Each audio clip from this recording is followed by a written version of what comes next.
So ఇలా check చేయడం వల్ల మెయిన్ ఉపయోగం ఏంది, అసలు రెక్టిఫైర్ అనేది కండిషన్లో ఉందా లేదా, బ్యాటరీ ఛార్జింగ్ కాకపోతే మనం ఎక్కువగా రెక్టిఫైర్ పోయినట్టు అనుకుంటాం. అసలు రెక్టిఫైర్ మార్చే ముందర ఒకసారి రెక్టిఫైర్ కండిషన్ ఏందో ఈ విధంగా చెక్ చేసుకుంటే మనకి పక్కాగా తెలుస్తుంది రెక్టిఫైర్ కండిషన్ ఏందో. ఒకసారి దీని అనేది ఎలా టెస్ట్ చేయాలి, ఎలాంటి కండిషన్ వస్తాయి అనేది మీకు స్టెప్ బై స్టెప్ అయితే ఎక్స్ప్లెయిన్ చేస్తాను. అలా అందరూ మంచిగా అసలు ఈ విధంగా టెస్ట్ చేయడం వల్ల ఎవరికి ఉపయోగం, ఎవరికి ఉపయోగం ఏంది, కస్టమర్కి అనవసరంగా డబ్బులు వేస్ట్ చేయకుండా అసలు ప్రాబ్లం అదా కాదా లేదనేది తెలుసుకోవడానికి షార్ట్ కట్ అంతే. మల్టీమీటర్ పెట్టి దాంట్లో ఎన్ని పాయింట్స్ రావాలి, రెక్టిఫైర్ బాగుంటే ఎన్ని పాయింట్స్ రావాలి, కాలిపోయింటే ఎన్ని పాయింట్స్ రావాలి, అసలు కాలిపోయిందా లేదనేది ఈ లేనిపోని రచ్చకంటే ఇది షార్ట్ కట్ భయ్యా. మన బండిలో ఎప్పుడైతే బ్యాటరీ అనేది ఛార్జింగ్ కావట్లేదు అనుమానం మనలో వచ్చింది అంటే చాలామంది చెప్తుంటాం కదా, ఎల్ఈడీలు ఆర్ఎన్లు గీర్లు తోటకూర కట్ట అన్నీ వేసి బండ్లో బిగించేస్తుంటారు భయ్య. కంపెనీడు ఆర్ఎన్కి, న్యూట్రల్ లైట్కి, ఇండికేటర్కి, బ్రేక్ లైట్కి బ్యాటరీ ఇచ్చారనుకో, మనం ఉన్న లైట్లు ఎలక్ట్రిషియన్ షాప్లో దొరికిన లైట్లు అన్నీ తీసుకొని దీని మీద తగిలిస్తాం. బ్యాటరీ ఎక్కడి నుంచి ఛార్జింగ్ అవుద్ది? అప్పుడు బ్యాటరీ ఛార్జింగ్ కావట్లేదంటే ప్రతి మెకానిక్ కూడా బాగానే రెక్టిఫైర్ పోయి ఉంటుందన్నా, రెక్టిఫైర్ మారిస్తే సెట్ అయిపోద్ది, అంతమించి ఇంకేం అవసరం లేదు. రెక్టిఫైర్ మార్చిన తర్వాత సేమ్ కంప్లైంట్ రిపీట్. ఆ రెక్టిఫైర్ కాస్ట్ ఎంత? 1000 రూపాయలు. అసలు టోటల్గా ఈ విధంగా చెక్ చేయడం వల్ల ఏంటంటే, ఒకటి రెక్టిఫైర్ నుంచి పవర్ వస్తుందా లేదా, రెక్టిఫైర్ అనేది కండిషన్ ఉందా లేదా, లేకపోతే రెక్టిఫైర్ అనేది కాలిపోయిందా అనేది మనకి ఒకటి బాగుందా బాగలేదా అనేది క్లారిటీగా అర్థమైపోద్ది. అంటే రెక్టిఫైర్ నుంచి పవర్ వస్తుందా లేదా, వస్తుంటే కరెక్ట్గా వస్తుందా లేకపోతే ఎక్కువ వస్తుందా, రెక్టిఫైర్ మార్చాలా లేకపోతే మధ్యలో ఏమైనా వైరింగ్ ఏమైనా కట్ అయిపోయిందా, ఇవన్నిటికీ ఇక్కడ ఆన్సర్ దొరికేస్తుంది భయ. అన్నిటికీ ఆన్సర్ ఒకే దగ్గర దొరికేస్తుంది అంతే. అంతమించి ఇంకా అది ఎక్కువసేపు ఆర్గ్యుమెంట్స్ అయితే లేదు. ఒకసారి మనం తొందరగా చూసేద్దాం. అంత చిన్న విషయానికి ఇంతప్పుడు సాగదీసాం అనుకో, ఏడ కొట్టాలి ఆడ కొడతారు జనాభా. చూసేద్దామా, లెట్స్ గో. ఓకే భయ్య, మనం టోటల్గా అయితే ఇప్పుడు ఈ గ్లామర్ మీద అయితే టెస్ట్ చేస్తాం. ఏ బండికైనా సరే రెక్టిఫైర్ సిచ్యువేషన్ అనేది ఇదే విధంగా ఉంటుంది. మనకి హోండా అండ్ హీరో వెహికల్స్ కానీ చూసుకుంటే సేమ్ రెక్టిఫైర్ ఉంటుంది. గ్లామర్లో కానీ, స్పెండర్లో కానీ, యూనికాన్లో కానీ, షైన్లో కానీ సేమ్ రెక్టిఫైర్ ఉంటుంది. టెస్ట్ చేసే విధానం కానీ అన్ని వెహికల్స్కి ఇదే విధంగా ఉంటుంది. అంటే రెక్టిఫైర్ నుంచి బ్యాటరీకి సప్లై వస్తుందా లేదనేది ఒకసారి నేను సీట్ అండ్ డోర్ అయితే ఓపెన్ చేసి తర్వాత ఏం చేయాలో చెప్తాను. ఓకే ఫ్రెండ్స్, టోటల్గా సీట్ తీసాను. అదేవిధంగా డోర్ కానీ ఓపెన్ చేస్తే మనకి బ్యాటరీ ఎటు పక్క ఉందో అటు పక్క డోర్ అయితే మీరు కానీ ఓపెన్ చేసుకోండి. ఇప్పుడు ఒకటి ఇక్కడ ఏదైతే ఈ బ్యాటరీ వైర్ ఉందో, ఈ బ్యాటరీ వైరు మనం టెస్ట్ చేయడం అంటే మల్టీమీటర్ పెట్టి టెస్ట్ చేయడం అది వేరే విధం. అంటే ఒక మల్టీమీటర్ కొనుక్కురావాలి, ఎంత వాట్స్ వస్తుందో చెక్ చేయాలి, అన్ని సబ్జెక్ట్ వైర్ తీసి పక్కన పెట్టండి. ఇప్పుడు మన షార్ట్ కట్లో మనకి రెక్టిఫైర్ నుంచి బ్యాటరీకి సప్లై వస్తుందా లేదా, లేకపోతే రెక్టిఫైర్ పోయిందా అంటే రెండు విషయాలు తెలుసుకోవచ్చా, బాగుందా బాగలేదా అనేది. ఇప్పుడు మనం ఏం చేస్తామంటే ఇక్కడ కానీ చూసుకుంటే మనకి ఈ red colour wire battery wire ఏదైతుందో రెడ్ కలర్ వైర్ గుర్తుపెట్టుకోండి, ప్లస్ మార్క్ ఉంటుంది. మనకి ఓల్డ్ బండి స్పెండర్లో కానీ చూసుకుంటే మనకి డైరెక్ట్గా వైర్లు ఉంటాయి, ఆ వైర్ టెస్ట్ చేయొచ్చు. ఇది కానీ చూసుకుంటే మనకి సెల్ఫ్ స్టార్టర్ నుంచి ఉంది.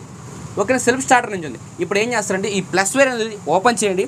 ఓపెన్ చేసే ముందు ఒక బల్బ్ అని ఒకటి తెచ్చుకోండి. ఏదైనా ఒక బల్బ్, పాత బల్బ్ ఉంటుంది కదా హెడ్లైట్ బల్బు, ఈ హెడ్లైట్ బల్బ్ తెచ్చుకోండి. హెడ్లైట్ బల్బ్ అనే కాదు, ఇండికేటర్ బల్బ్ కానీ యూస్ చేయొచ్చు. మనకి హెడ్లైట్ బల్బ్ అనేది పెట్టడం వల్ల ఏంటంటే కరెక్ట్గా ఎగ్జాక్ట్గా మనకైతే తెలుస్తుంది. ఇప్పుడు ఏదైతే ఈ ప్లస్ వైర్ ఉందో బ్యాటరీ వైర్ అనేది, ఈ వైర్ మీరు ఓపెన్ చేయండి. కావాలంటే మీరు బండి స్టార్ట్ చేసుకొని ఓపెన్ చేయండి. మళ్ళీ మీరు కిక్ కొట్టాలనుకుంటే నేనేం చేస్తాను, ముందు బండి స్టార్ట్ చేస్తాను. ఓకే, బండి అయితే స్టార్ట్ చేశాను. స్టార్ట్ చేసి ఇప్పుడు ఈ వైర్ అనేది ఓపెన్ చేసేయండి. ఓకేనా, పూర్తిగా తీసేసేయండి. ఇప్పుడు ఇది తీసేసాం.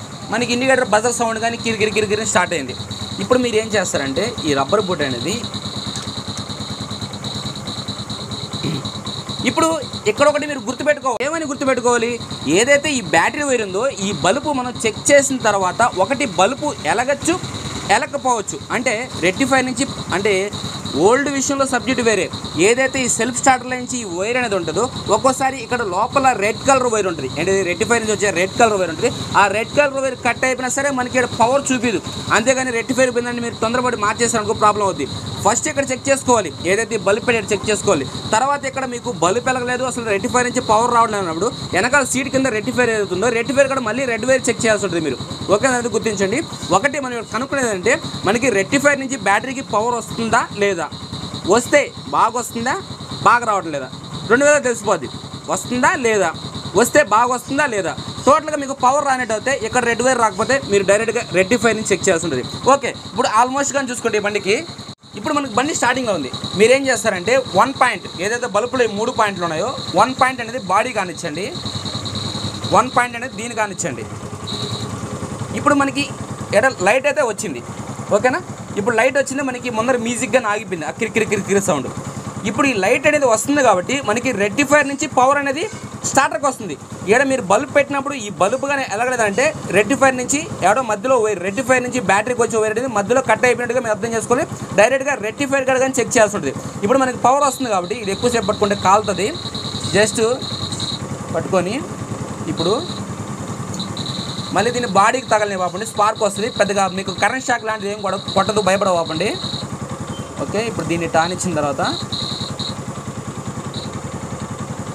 ఇప్పుడు ఏం చేస్తారండి, యాక్సిలరేటర్ అండి. ఒకటి యాక్సిలరేటర్ ఇచ్చే టైంలో ఏదైతే ఈ లైటింగ్ ఉందో ఈ లైటింగ్ అనేది ఓవర్ యాక్సిలరేటర్ ఇచ్చినప్పుడు లైటింగ్ అనేది డిమ్ అవుద్ది. ఎందుకని డిమ్ అవుద్ది, అంత పవర్గానే బ్యాటరీ మీద పడుతుంది. ఒకసారి మీకు చెక్ చేయని తర్వాత చెప్తాను. ఇప్పుడు చూడండి, ఇప్పుడు నార్మల్ లైటింగ్ వస్తుంది. ఇప్పుడు మనం యాక్సిలరేటర్ అనేది కొద్దిగా ఎక్కువ యాక్సిలరేటర్ ఇచ్చిన తర్వాత లైటింగ్ డిమ్ అవుతుంది. బాగా అబ్జర్వేషన్ చేయండి.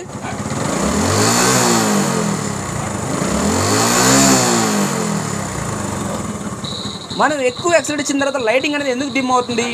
ఒకటి ఫస్ట్ ఆఫ్ ఆల్ మనం యాక్సిలరేటర్ ఇచ్చినప్పుడు ఏదైతే ఒక 3000 RPM ఇచ్చినప్పుడు ఏంటంటే లైటింగ్ ఎక్కువ వస్తుంది. అట్టని చెప్పేసి మనం 6000 RPM గెలిపినప్పుడు ఏంటంటే ఈ లైటింగ్ అనేది డిమ్ అయిపోతుంది. డిమ్ అయిపోతుంది కదా, రెక్టిఫైర్ ప్రాబ్లం కాదు ఇది. డిమ్ అయిపోతుందంటే ఆల్మోస్ట్ ఏంటంటే బ్యాటరీకి అనేది ఎక్కువ పవర్ వచ్చిందంటే బ్యాటరీ అనేది ఉబ్బిపోద్ది. బ్యాటరీకి ఎంత లిమిట్ వరకే రావాలని ఉంటుంది. మనం ఎప్పుడైతే ఓవర్ యాక్సిలరేటర్ ఇస్తామో ఓవర్ యాక్సిలరేటింగ్ అని ఈ లైటింగ్ అనేది డిమ్ అయిపోద్ది. అది డిమ్ అవుతుందంటే మనకి ఎలాంటి కంప్లైంట్ లేదు. ఫస్ట్ ఏదైతే మనకి ఇలా పెట్టి మనం చెక్ చేసామో చెక్ చేయగానే పవర్ వస్తుందంటే ఆల్మోస్ట్ మనకి రెక్టిఫైర్ అనేది పనిచేస్తుంది. ఓకే, రెక్టిఫైర్ పనిచేస్తుంది. ఎప్పుడైతే మన యాక్సిలరేటర్ అనేది ఎక్కువ యాక్సిలరేట్ ఇచ్చినప్పుడు లైటింగ్ అనేది డిమ్ అవుతుందంటే రెక్టిఫైర్ కానీ బాగుంది అంటే ఒకటి మీకు చెప్పే కదా, ఒకటి బాగుండవా బాగా లేకుండా పోవడమా, రెండు విషయాలు తెలుస్తుంది. రెక్టిఫైర్ ఏ కండిషన్లో ఉందో తెలియదు. ఆల్మోస్ట్ 90% వెహికల్స్ వరకు ఇలా చెక్ చేస్తుందంటే రెక్టిఫైర్ బాగుండేటేను. ఆ 10% వెహికల్స్ ఏంటంటే కొద్దిగా తేడా వెహికల్స్ ఉంటాయి. ఆ వెహికల్ మీరు దృష్టిలో పెట్టుకోవాలి. ఇప్పుడేంది మనం యాక్సిలరేటర్ అనేది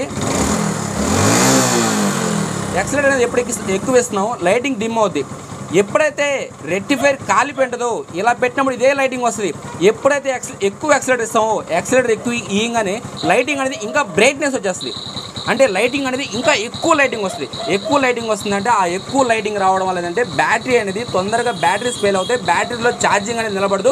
అప్పుడు మీకు బండిలో ఉన్న రెక్టిఫైర్ కాలిపోయినట్టుగా మీరు అర్థం చేసుకోవాలి. అర్థమైంది కదా. నెంబర్ 1 ఇక్కడ బల్బ్ పెట్టి మీరు ఏదైతే ఈ విధంగా ఉందో ఇలా టెస్ట్ చేయాలి. ఈ లైట్ వెలుగుతుంది అంటే మనకి రెక్టిఫైర్ నుంచి పవర్ వస్తుందని అర్థం. ఎప్పుడైతే మనం యాక్సిలరేటర్ అనేది రేట్ చేస్తామో లైటింగ్ డిమ్ అవుతుందంటే ఈ రెక్టిఫైర్ వల్ల మనకి బ్యాటరీకి ఎలాంటి ప్రాబ్లం లేదు, బ్యాటరీకి సప్లై కానీ వస్తుందని. ఎప్పుడైతే ఓవర్ యాక్సిలరేటర్ ఇచ్చినప్పుడు లైటింగ్ అనేది ఎక్కువ పెరిగిందంటే ఆల్మోస్ట్ రెక్టిఫైర్ అనేది వీక్గా ఉంది. రెక్టిఫైర్ అనేది బ్యాటరీకి సప్లై ఎక్కువ ఇస్తుంది.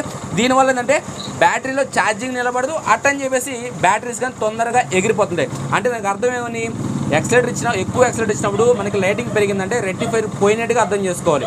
చెప్పాను కదా మీకు, ఒకటి బాగుందా బాగలేదా, రెండు విషయాలు. లైటింగ్ ఎక్కువ వచ్చిందంటే రెక్టిఫైర్ పోయినట్టుగా, ఇక్కడ టోటల్గా సప్లై రావట్లేదంటే మనకి ఆడ వైర్ కట్ అయినట్టుగా మీరు గుర్తుపెట్టుకోవాలి. ఇప్పుడు టోటల్గా మనం లైటింగ్ చెక్ చేసాం అంటే ఏదైతే రెక్టిఫైర్ కండిషన్ ఎలా ఉంది, బాగుంది, చెక్ చేసాం, లైటింగ్ వచ్చింది. యాక్సిలరేటర్ ఇచ్చాం మనకి ఎలాంటి లైటింగ్ పర్లేదు అంటే ఆల్మోస్ట్ ఈ బండికి రెక్టిఫైర్ బాగున్నట్టుగా లెక్క. అదే కానీ లైటింగ్ అని ఎక్కువ వచ్చింది అనుకో రెక్టిఫైర్ పోయినట్టుగా మనం గుర్తుపెట్టుకోవాలి. ఇక్కడ ఎలాంటి పవర్ రాలేదు అనుకున్నాడు ఏంటంటే దీనికి సంబంధించిన వైర్ ఉంది కదా, ఈ రెడ్ కలర్ వైర్ అనేది చెక్ చేసుకోవాలి. ఈ రెడ్ కలర్ వైర్ చెక్ చేయడం టైం వేస్ట్ అనుకుంటే వెనకాల రెక్టిఫైర్ ఉంటుంది. ఆ రెక్టిఫైర్ సంబంధించిన ఆడ రెడ్ కలర్ వైర్ ఉంది కదా, ఆ వైర్ కానీ మీరు డైరెక్ట్గా పోయి కానీ చెక్ చేయొచ్చు.